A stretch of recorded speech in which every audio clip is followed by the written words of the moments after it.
Yeah, I'm gonna be preaching in one.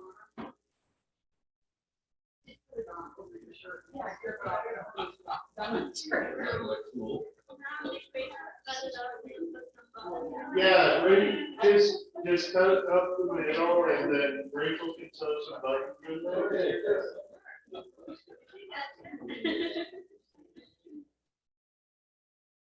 See, she's just full of good ideas.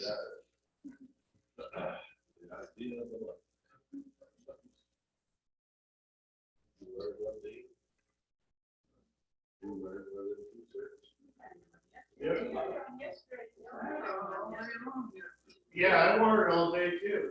We went down to the fairgrounds for Kool-Aid days, and we ran into Heidi, Taylor, and Tanner there. And Heidi and Tanner still had theirs up.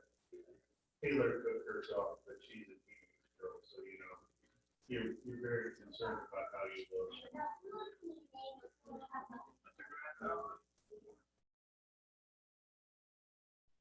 Yeah.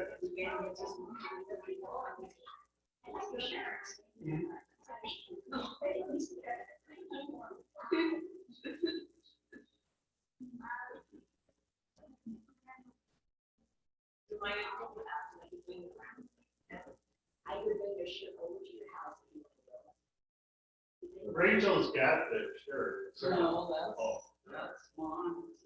Oh, Oh, yeah. I'm wearing 3X, buddy, so. And I have an extra large and 2X large. Think about it, I'm gonna deliver it. I wanted to mention something nice. Yeah, this is what's known as peer pressure. But this is positive peer pressure. Go ahead, Carol. Well, when Peter Brooks went through, they tossed out pens. And a little boy came to me, he was older than he was probably 9. And he said, would you like this pen? He said, I already have one. That's one of the things we have been talking about, because the pens we have here that were made up for Redeemer are getting to be on the old side.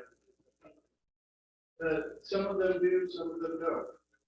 So one of the things we've discussed in council meetings a couple months ago already is buying some more, maybe even nicer ones of those, because even the nicer ones aren't particularly expensive. Wow.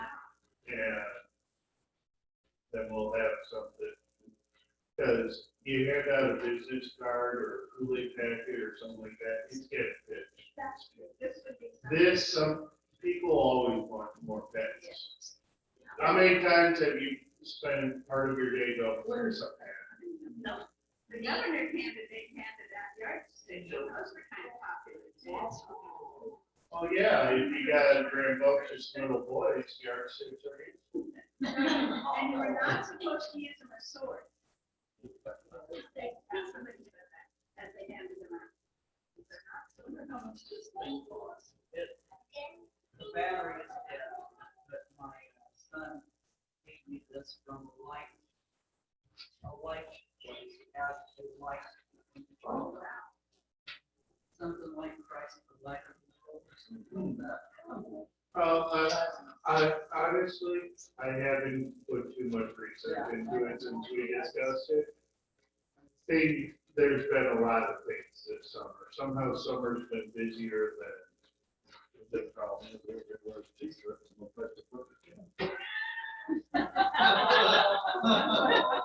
You see, Myron, that would be a good point if everyone was naked. Everybody's just borrowing your pen and they're wearing t-shirts. You see, there's a collar to clip it in. You have pockets in your jeans or your shorts. I'm not a woman, neither is Myron, so. Well, but next time somebody says, borrow your pen. They'll ask if you have Kleenex, you have a pen, you have Do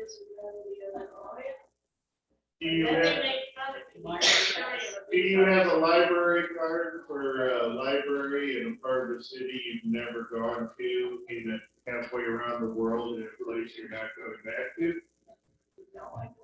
Well, Caitlin does, I've gone to that library. place. Yeah. Myron's had me make little pockets, these pockets with a buttonhole on it. And I can put that on a t-shirt. There you go. I like the way, yeah, there's a symbol over the left. Put a pocket on the right side, and then Myron can carry it back. But have you noticed we're finding solutions to all of your objectives?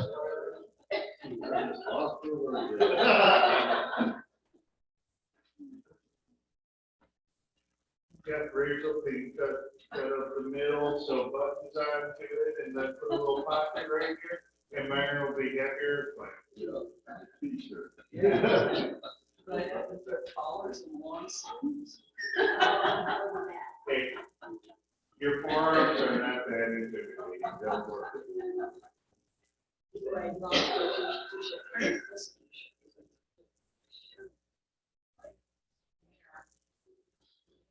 The layered look is in. There you go. Okay. Well, Genesis 24, as pointed out earlier, is quite a long chapter. So let's get into it as far as we can. And next week we will do what we can. Oh, I guess I'm just talking to you right now, Myra. Are we having a council meeting on Labor Day weekend? You'll be gone. I'm anticipating a lot of people will be gone. The weekend. Yeah, move it to the 12th. Are you guys going to be here Labor Day weekend? Yes. I'm just thinking about Bible class, so. Want to take a week off? Okay. 1 week, well, it'd be 2 weeks off the Bible class, but I don't think that'll kill anybody. But we'll be just,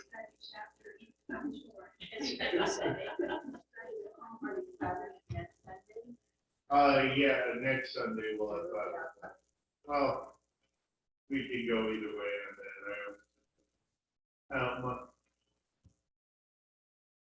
Yeah, I don't care. I don't care where we hold Bible class next week. I think I'm allowed not to care one way or the other about that, right?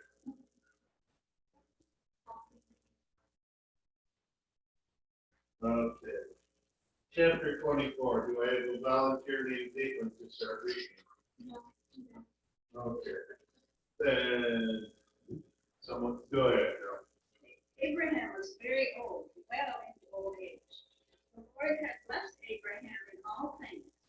Abraham said to his servant, the senior supervisor of his house, who was in charge of everything that he had, please put your hand under my thigh. You must swear by the Lord, the God of heaven and the God of the earth, that you will not acquire a wife for my son from the daughters of the Canaanites, among whom I am living. Instead, you shall go to my country and to my relatives and acquire a wife for my son Isaac. The servant said to him, what if the woman is not willing to follow me to this land? In that case, should I take your son back to the land that you came from? Abraham said to him, let me make it very clear to you. You are not to take my son back there again. The Lord, the God of heaven, took me away from my father's house and from the land of my birth. He spoke to me and swore to me, saying, I will give this land to your descendants. The Lord will send his angel ahead of you, so you shall find a my son from him. If the woman is not willing to follow, we will be released from this oath. But in no circumstances shall you take my son back to him. So what is it? Master is fortune and so is the so what took him of his master's animals and did the variety of goods in his master's master. Now I went to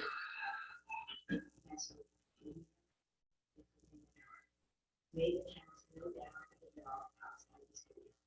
It was evening. He said, "Oh, my God, my master, please relieve as best as he to my master. Here I am, standing by the spring of water, and I was male and sitting on that was the request. The young woman told me mercy, please let down the water jar. Was a big, and I was getting the camels naked. She would leave them. She would be the one you have chosen for your servant Isaac. This is how I will love and affection. This is my master. Before we had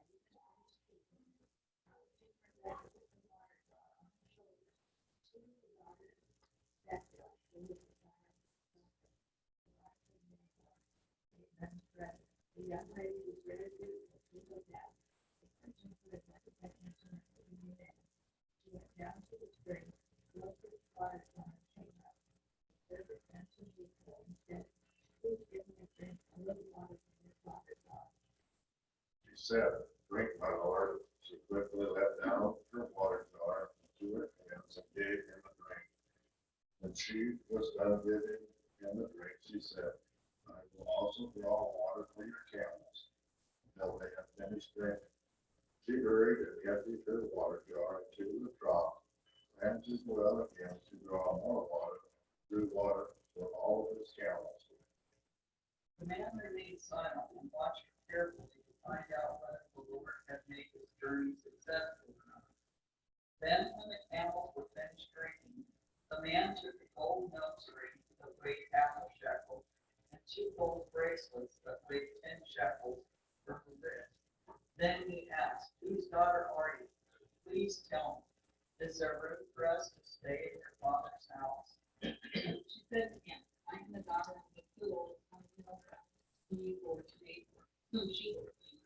She also said to him, "We have both straw and enough feed and enough room for your son."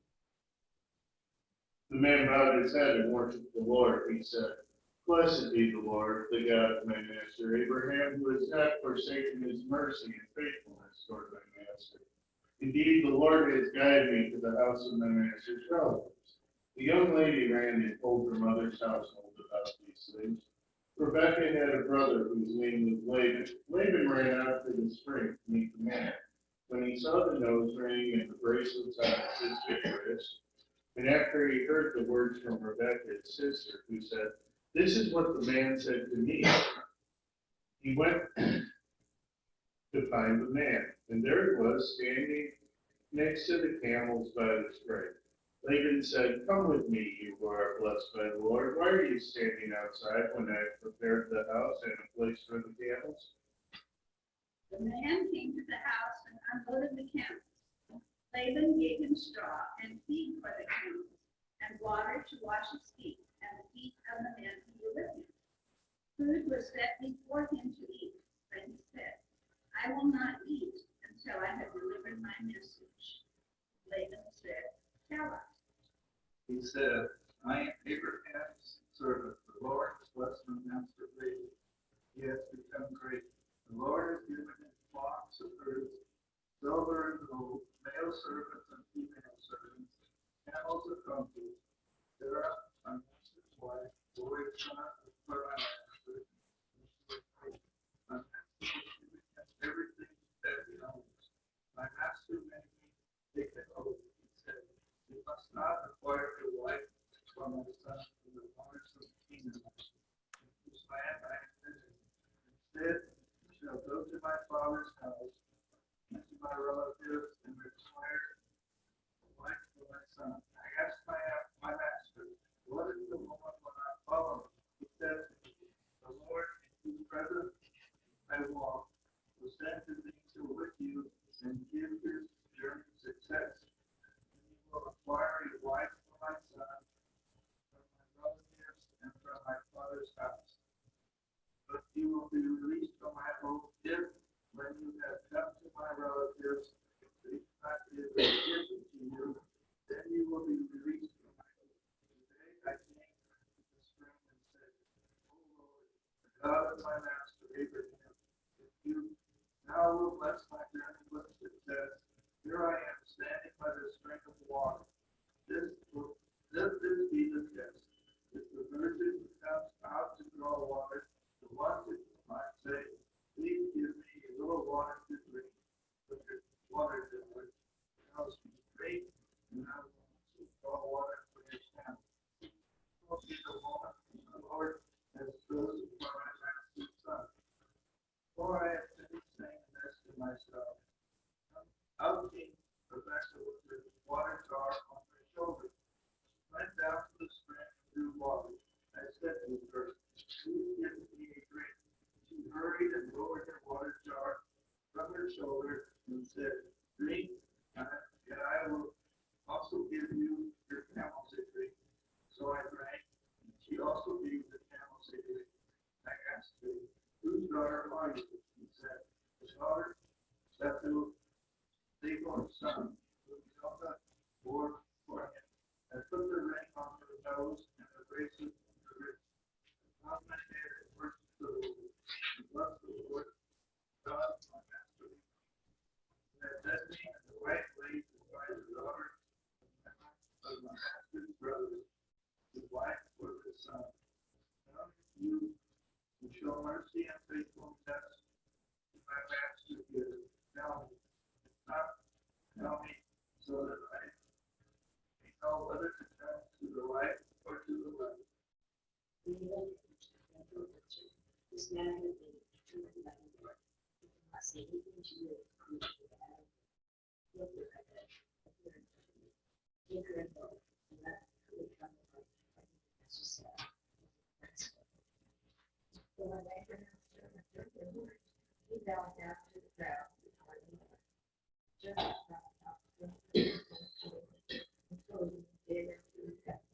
he also did that.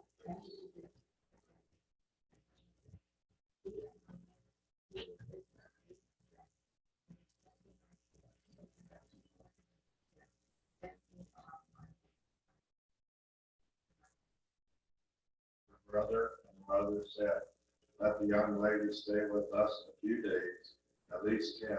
After that, she may go. He said to them, do not hold me back, since the Lord has granted my journey success. Send me on my way so that I can go to my master. They said, we will call the young lady and ask her. They called Rebecca and asked her, do you want to go with this man? She said, I do. So they sent all of them on their way, their sister Rebecca with her nurse, Abraham's servant, and his men. They blessed Rebecca and said to her, may you, our sister, be the mother of thousands of 10,000, and let your offspring take possession of the gates of those who hate them. Rebecca set out with her female attendants. They rode on camels and followed the man. Abraham's servant took Rebecca up and set out on his journey. Isaac came from the direction of Beer Lahai Roy, for he was living in the Negev. In the evening, Isaac had gone out into the field to meditate, perhaps to relax. The meaning of this Hebrew word is unclear. He looked up and saw that there were camels coming. Rebecca also looked up, and when she saw Isaac, she jumped down from the camel. She said to the servant, who is that man who is walking through the field to meet us? The servant said, it is my master. She took her veil and covered herself. The servant told Isaac everything he had done. Isaac brought Rebekah into his mother Sarah's tent, and he took her as his wife. He loved her, and Isaac stopped mourning his mother's death. Okay, anything jump out at you through all that reading? I forgot to get to the sheet. I'm sorry. There you go. Quite a neat story, isn't it? What? Quite a neat story. Yeah. I think it's amazing that Rebecca watered all those camels from what I've heard about how much water camels can hold. It's actually not that dissimilar to how Rachel Myers Oh, I doubt met. that. The medical well. Yeah. Rachel watered Myers cows, and there you go. Yep. Milk, lemons, cow. Yeah, I don't know, Charles. Yeah, there you go, exactly. Actually, there's a little story to that. Oh. I haven't used to milk cows. She was an old man's daughter. Oh, Yeah, see? I got out of milking cows.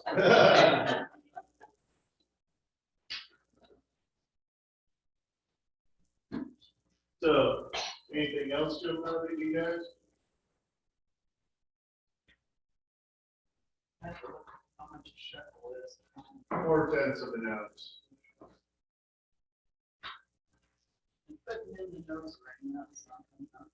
Yeah, I was thinking that how it's so much, we can change, it still stays the same. I mean, nowadays, the young people like it.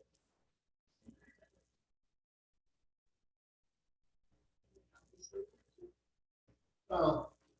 And we don't know what shape this nose ring is, whether it went here or over the side of one nostril, whether it pierced through or just sort of hung there.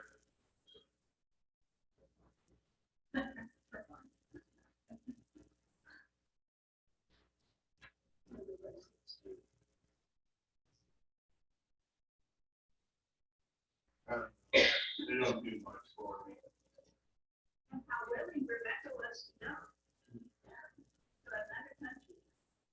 She was a believer.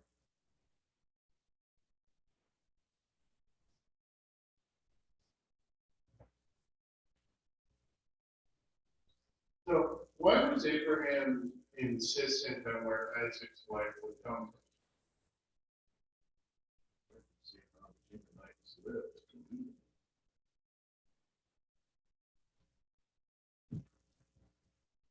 Certainly. I wonder how much of it was influenced by his knowledge of antediluvian history. Antediluvian means before the flood. What does Genesis 6 tell us? The sons of God married the daughters of men, and the daughters of men ruined their lives. Abraham did not want that for his son Isaac.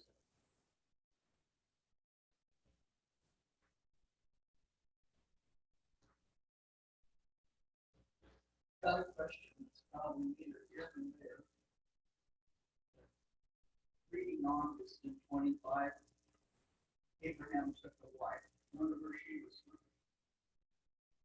Northumbria.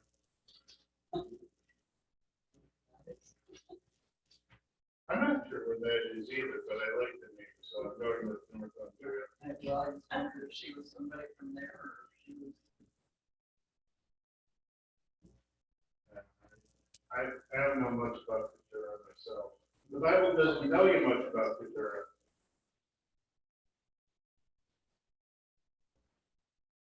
Except for this, we know she wasn't a gold digger because wives didn't inherit their husband's property.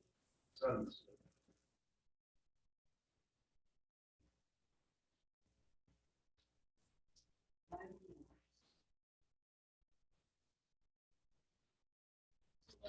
It's interesting to me that he knew exactly what to do well, and she would give him a great hand. Nancy, you've anticipated my next question. Why did the servant ask for a son?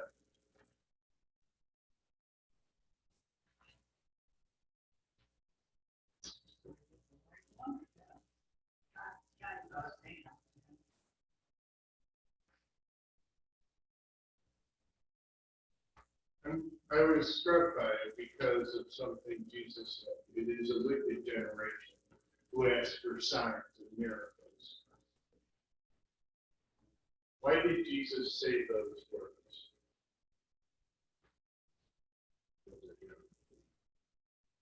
This is Precisely, very good.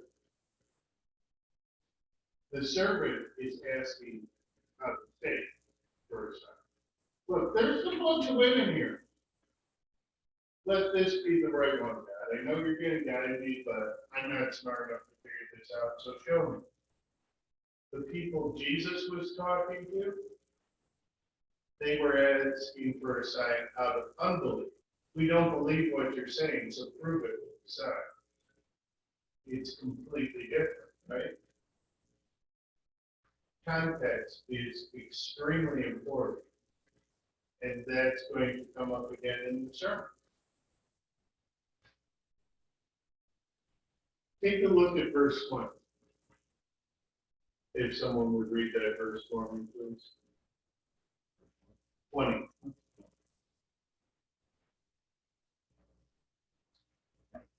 she buried and emptied her water jar into the trough, ran to the well again to draw more water and drew water for all his camels. What strikes you about Rebecca is that she was hustling. It wasn't like, fine. Then,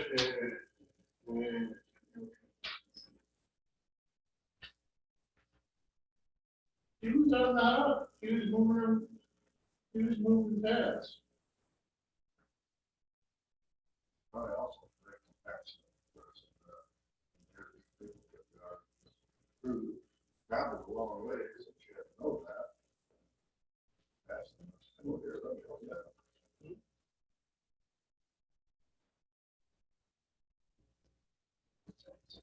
What was that? On my aunt. Oh, okay.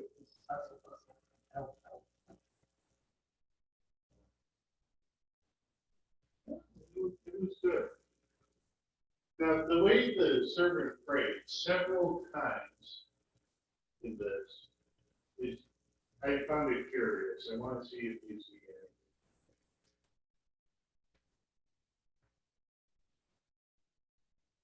Yes, guidance all the way through.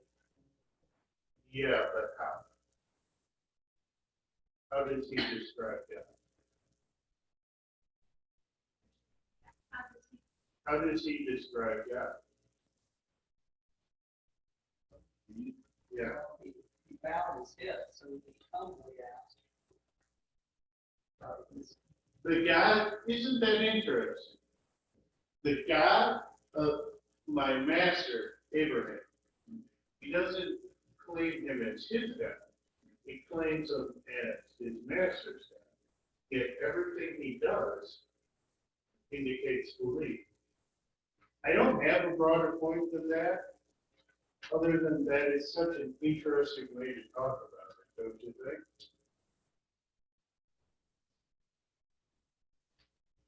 And represent.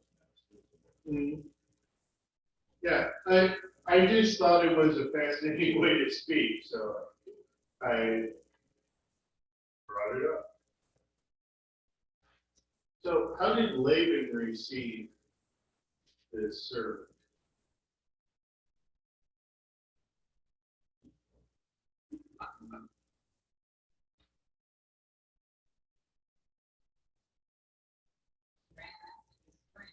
Well,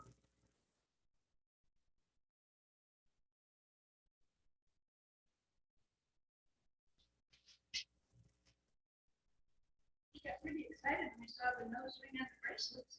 Well,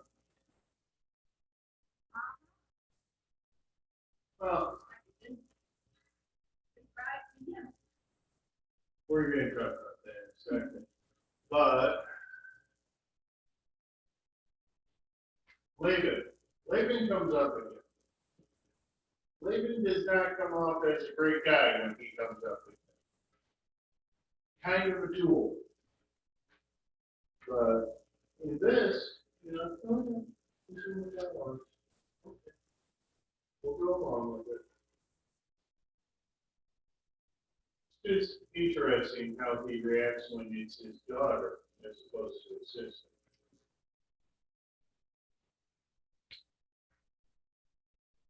So the servant gives this long spiel about all the things that he went through.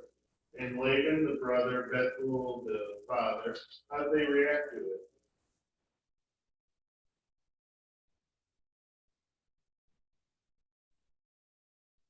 Ever that been determined by the Lord. We got nothing to say. What could we possibly say? That's already decided.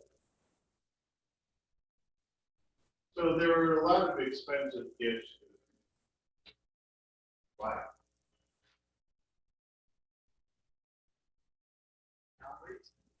Why?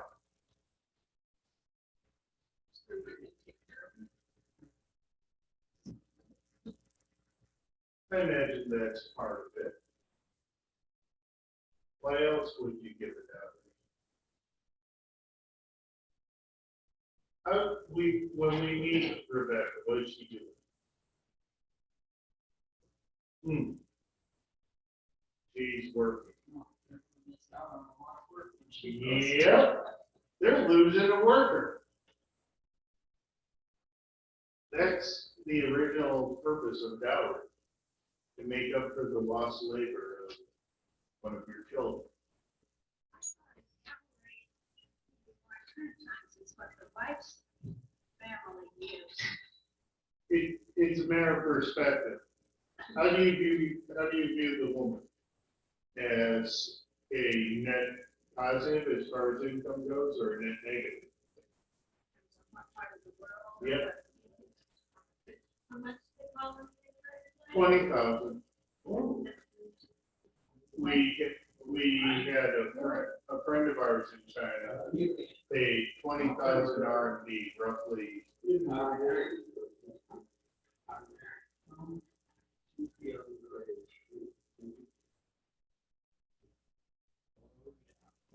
Hey Doug, we're still doing little minutes.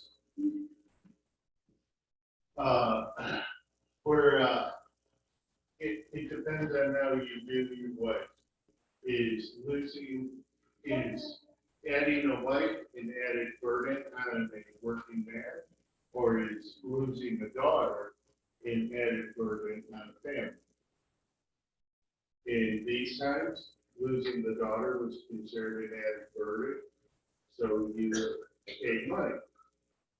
In China, having a daughter is not a great way to make money, because it is a family's job to take care of the husband's parents, not the wife's parents. So, in order to get married, it was traditional that you would pay for your bride, so that the wife's parents would have something to live off of when their daughter is gone. And that tradition still holds true, especially when particularly gullible white people. We have a friend who paid $3,300 for his wife. And it went horribly.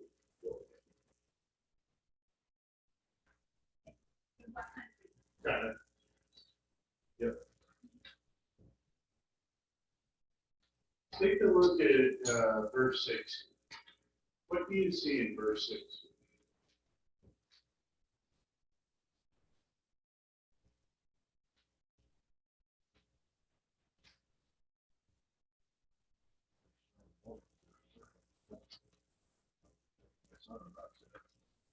Verse 60? Well, 6, I think. It's written down, guys. I'm following the queue.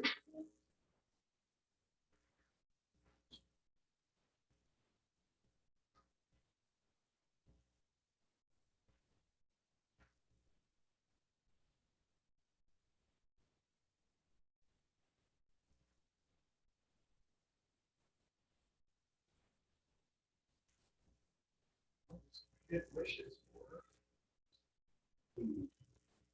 Yes.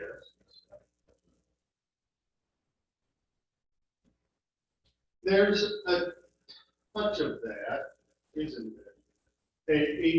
You can see it.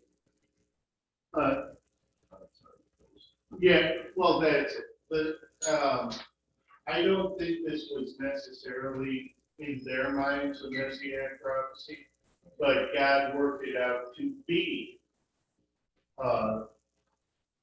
corollary to the blessings that he gave Abraham.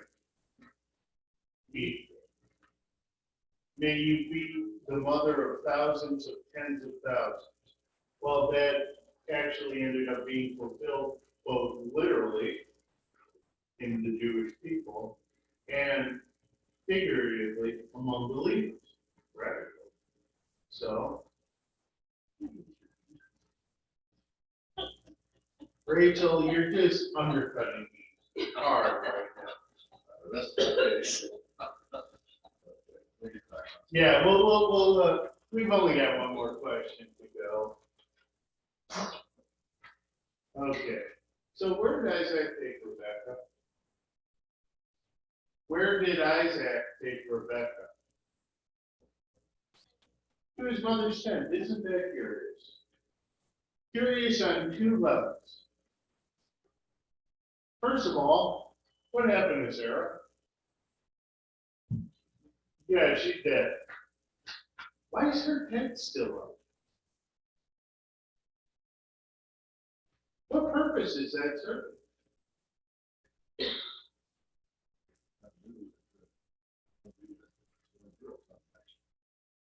That's one possibility.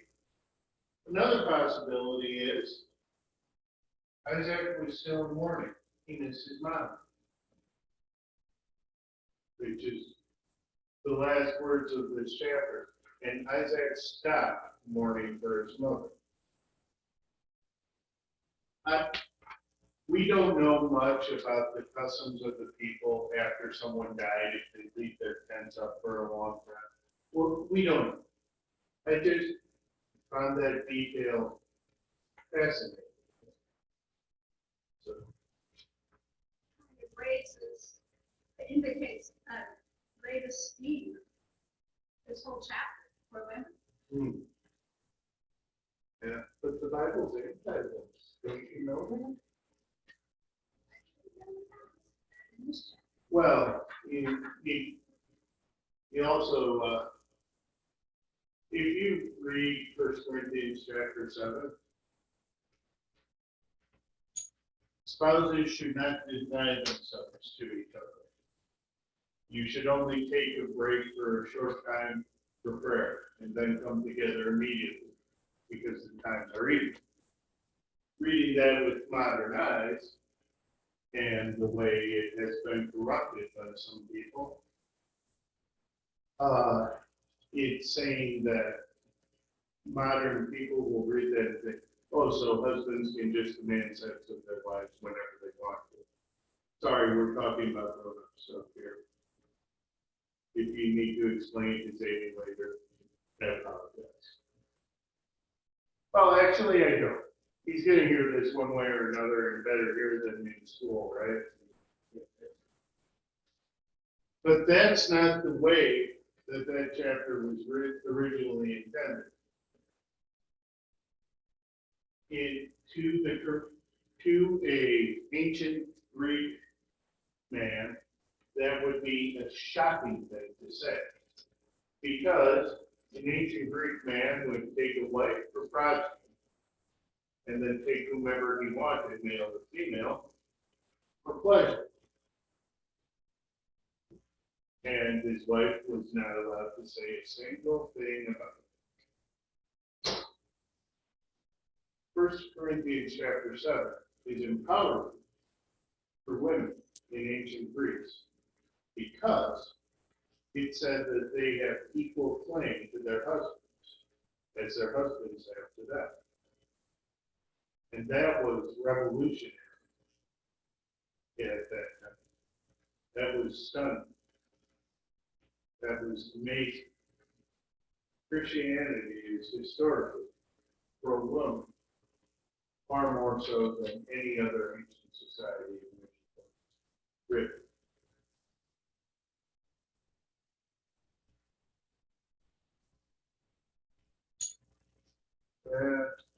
That's about all I gotta say about that. Maybe everybody already knows all this stuff too, but I was kind of surprised one time in a Sunday school picture book, they said that these tents weren't just a thumb tent, out in the desert, they were pretty. Yeah, they're pretty like comfortable. houses, really nice. Mhm. Well, this is what people lived in. Well, yeah. They had to be portable for people to be able to carry them around as they moved from pasture to pasture. But they had to be nice enough to live in. Yeah, they have some. Have you ever seen the Mongolian deer? One of those big round tanks there. They could be, well, they're very similar. So, because modern Mongolian sheep herders live like these people used to live. Nomadic, moving from pasture to pasture, living in what amounts to a tent, but a very wide open. Okay. Good enough? All right, we'll see you guys next week. Actually, we'll see you the rest of this morning too, but also next week.